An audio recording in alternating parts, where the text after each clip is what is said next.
Good morning, everyone. I'm Devanshi Jajodia, a student of BTech Computer Science and Engineering, first year, first semester here at VIT University, Vellore. And today I'm going to speak about my viewpoint on the topic nanotechnology as an essential evaluation component of FATLab Assessment 3 in English 1902, Technical English 2. So let's begin. Nanotechnology simply refers to constructing and engineering of functional systems at a micro level, or what we can call at an atomic level. It is an extensive field of research and innovation which is concerned with building materials and devices in the scales of atom and molecules. It is often referred to as the little big science.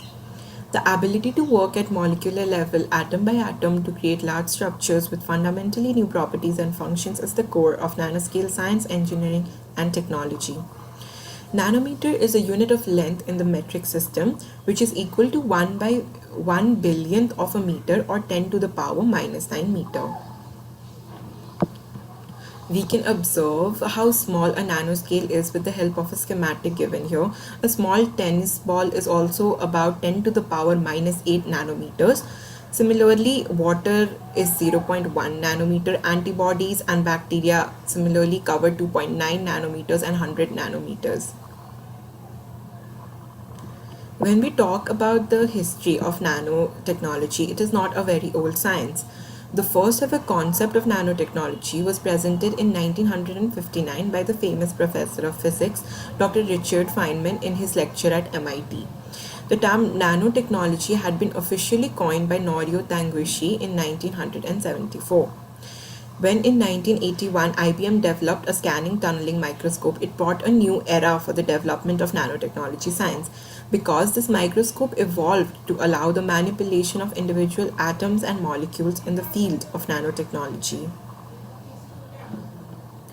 There are basically two types of approach through which nanomaterials can be constructed. The first one is the top-down approach, and the second one is the bottom-up approach. In the top-down approach, nano objects are constructed from larger entities without atomic level control. Some examples include Watson-Crick base pairing and nanolithography. Whereas in the bottom-up approach, materials and devices are built from components that have the ability to assemble themselves. One example can be synthesis of nanoparticle by colloid dispersions.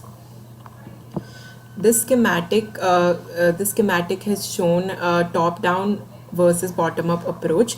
So what happens in the top-down approach is a bulk metal is transformed into smaller fragments. These fragments further undergo transformation to form monolayers, and these are ultimately synthesized into nanoparticles.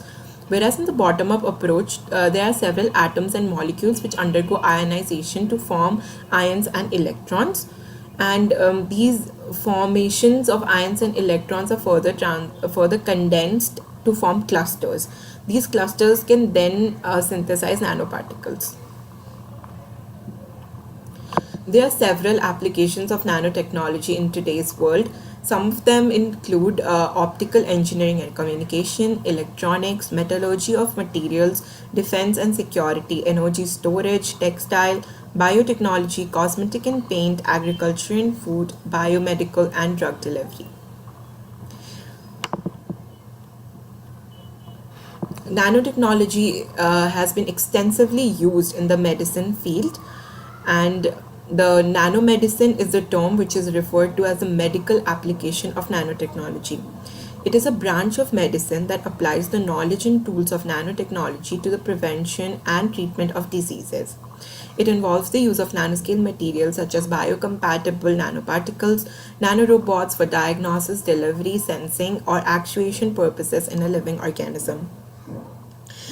The use of nanotechnology in medicine has revolutionized cancer treatment for a lot of patients. The three major uses of nanoparticles in medicine include drug delivery, therapy techniques, and cell repair.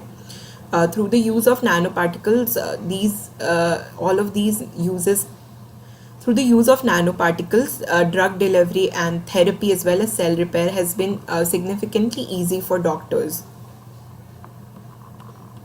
Nanotechnology has also been extensively used in the fabric and textile industry. The properties of familiar materials are being changed by manufacturers who are adding nano-sized components to conventional materials to improve performance. Some clothing manufacturers today are making water and stain repellent clothing using nano-sized whiskers in fabric that cause water to beat up on the surface. Some examples include manufacturing of bulletproof jackets, spill and dirt resistant clothing, as well as antimicrobial or antibacterial fabrics. Not only has nanotechnology made fabric manufacturing an easy process, the use of nanomaterials in fabrics has also made fabrics to be more cheaper and accessible to a large variety of people. Computer systems. Nanotechnology has also been extensively used in computing, communication, and other electronic applications. It provides a faster, smaller, and a more portable system that can manage and store large amount of data and information. The use of nanomaterials in manufacture of computer systems has also made computer accessible to all, and has significantly reduced the cost of computing components. Some examples include the silicon transistors in our computer systems can now be replaced by transistors which are based on carbon nanotubes. Similarly, the size of microprocessors has reduced to a great extent with the use of nanoparticles. Nanoparticles have a lot of uses, and some additional uses could be manufacturing of cutting tools, which are made of nanocrystalline materials such as tungsten carbide and erosion resistant materials, which last longer than their conventional counterparts. Similarly, silver nanocrystals have been embedded in bandages, which kill bacteria and prevent infection due to the antibacterial and antimicrobial properties of nanomaterials. Nanoparticles are also used to manufacture synthetic bone, which is formed by manipulating calcium and phosphate at the molecular level. Nanotechnology is also an extensive field of research in India. Indian Institute of Technology, Mumbai, is the premier organization in the field of nanotechnology research in India. Starting in 2001, the Government of India has launched the Nanoscience and Technology Initiative (NSTI), followed by the Nanoscience and Technology Mission in 2007.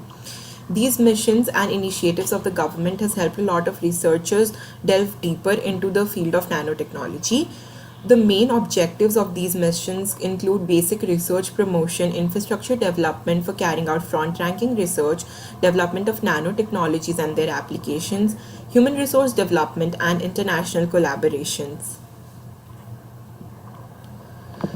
Nanotechnology, as nanotechnology has a lot of applications and benefits today.